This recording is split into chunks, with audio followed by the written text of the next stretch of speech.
San Gregorio Nude Beach to close for construction, reopen under state parks. A summer 2026 opening is confirmed, but the beach's clothing-optional future may hinge on what happens next. By Evan Nix.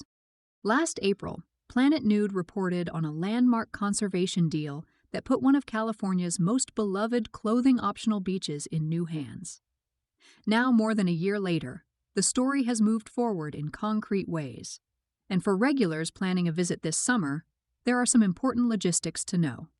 To recap, in April 2025, the Peninsula Open Space Trust, POST, announced a $10 million agreement to acquire San Gregorio Ranch, the 195-acre coastal property that has served as the informal gateway to San Gregorio's clothing-optional beach since at least the 1960s.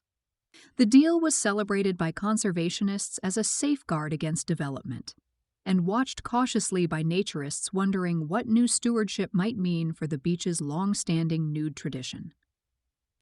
In March 2026, the California Coastal Commission approved a permit waiver allowing POST to convert the existing private beach access road into a formal public access way.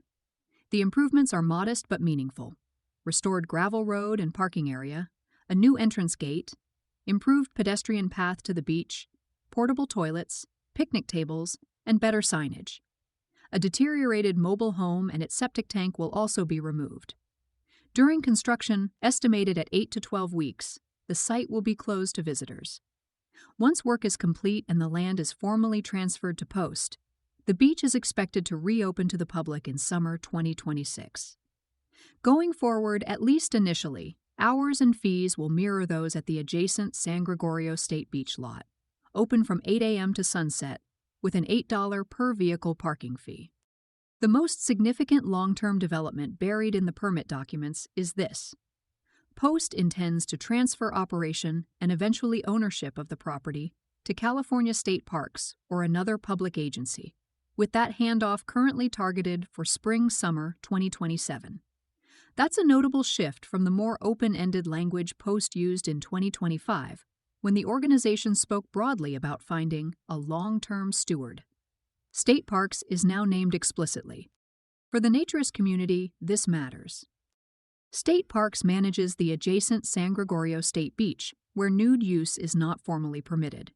Whether the agency would extend the same tolerance, or lack of enforcement, to the newly acquired parcel is an open question, and arguably the most important one facing the beach's future.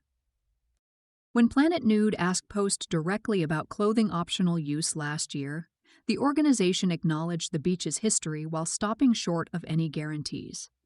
Marty Tedesco, POST's senior manager of media and communications, told us the organization is committed to a future where public parking and access to this property and its beach remain available, notably sidestepping any mention of nude use specifically. That posture hasn't visibly changed. POST has described its goals for the property in terms of safe public access and low-key recreational use, language that feels deliberately broad. The nudist tradition at San Gregorio is old and resilient. The beach has been documented as clothing optional since 1966, survived multiple ownership transitions, and outlasted most of California's naturist clubs and many of its peer nude beaches.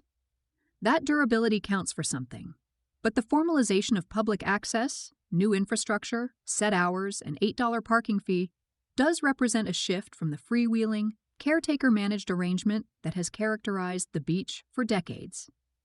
More visibility and more structure don't always spell trouble for nude use, but they do tend to invite more scrutiny. The transfer to state parks, if it happens as planned, will be the real inflection point. A public planning process is expected before then, and that's where naturist voices could matter most. As we noted last year, no formal advocacy group currently exists to represent nude beachgoers in those discussions, something that remains a gap worth filling. For now, the most practical advice is this: if you're planning to visit San Gregorio this summer, watch for news of the construction closure and anticipated reopening date.